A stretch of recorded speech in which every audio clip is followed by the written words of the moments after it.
પવિત્ર યાત્રાધામ અંબાજી ખાતે આગામી તારીખ 12 થી 16 ફેબ્રુઆરી દરમિયાન શ્રી 51 શક્તિ પીઠ પરિક્રમા મહોત્સવ 2024નું ભવ્ય આયોજન.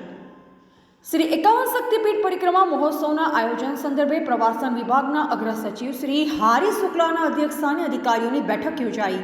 ગુજરાત સરકાર, ગુજરાત પવિત્ર યાત્રાધામ વિકાસ બોર્ડ તથા શ્રી આરાસુરી અંબા માતા દેવસ્થાન ટ્રસ્ટના સંયુક્ત ઉપક્રમે પવિત્ર યાત્રાધામ અને આદ્ય શક્તિપીઠ અંબાજી ખાતે આગામી તારીખ 12 ફેબ્રુઆરીથી 16 ફેબ્રુઆરી દરમિયાન શ્રી 51 શક્તિપીઠ પરિક્રમા મહોત્સવ 2024નું આયોજન કરવામાં આવ્યું છે.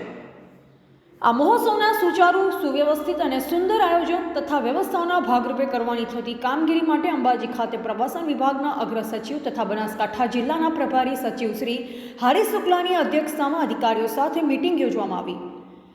પવિત્ર યાત્રાધામ અંબાજી ખાતે યોજાનાર શ્રી 51 શક્તિપીઠ પરિક્રમા મહોત્સવ 2024માં આદ્ય શક્તિમાં અંબાના દર્શને આવનાર લાખો શ્રદ્ધાળુઓને એક જ સ્થળે એક સાથે 51 શક્તિપીઠના દર્શનનો લાભ મળશે.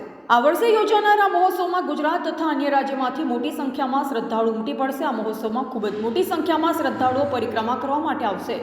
ત્યારે આટલી મોટી સંખ્યામાં આવતા ભક્તોની તમામ સગવડ અને વ્યવસ્થાઓ સચવાય તે માટે પ્રકારની તૈયારીઓ અને આયોજન વહીવટીતંત્ર દ્વારા કરવામાં આવી રહ્યું છે.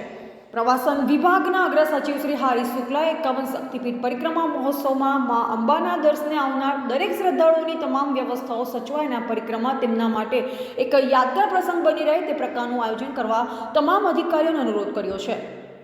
આ બેઠકમાં આરાસુરી અંબાજી માતા દેવસ્થાન ટ્રસ્ટના chairman cum collector Shri Varunkumar બરનવાલે પ્રેઝન્ટેશન આપતા જણાવ્યું હતું કે અંબાજી ગબ્બર ખાતે આવેલ 51 શક્તિપીઠ પરિક્રમા મહોત્સવની વ્યવસ્થા જાળવવા માટે અલગ અલગ સમિતિઓ બનાવવામાં આવી છે.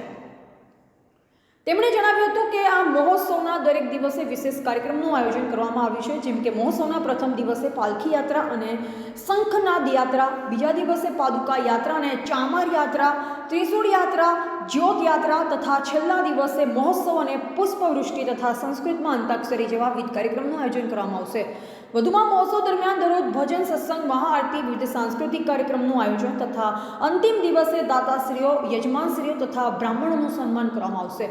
કલેક્ટરશ્રીએ વધુમાં જણાવ્યું હતું કે આ મહોત્સવ દરમિયાન યાત્રિકોને દરરોજ વિના મૂલ્યે ભોજનની વ્યવસ્થા, સ્વાસ્થ્ય, સ્વચ્છતા, પાણીની વ્યવસ્થા, બસોની સુવિધા, સુરક્ષા અને સલામતી જેવી વિવિધ સુવિધા ઉપલબ્ધ કરવામાં આવશે. આ મહોત્સવ દરમિયાન દરરોજ સાંજે 7 કલાકે ગબ્બરની તળેટીમાં આરતીનું વિશેષ આયોજન કરવામાં આવ્યું છે. આ બેઠકમાં ગુજરાત પવિત્ર યાત્રાધામ વિકાસ બોર્ડના સચિવ શ્રી આર રાવલ, જિલ્લા પોલીસ અધિક્ષક શ્રી અક્ષયરાજ મકવાણા, મંદિર ટ્રસ્ટના ઇન્ચાર્જ વહીવટદાર શ્રી કમલ ચૌધરી સહિત વિવિધ વિભાગના અધિકારીશ્રીઓ ઉપસ્થિત રહ્યા હતા.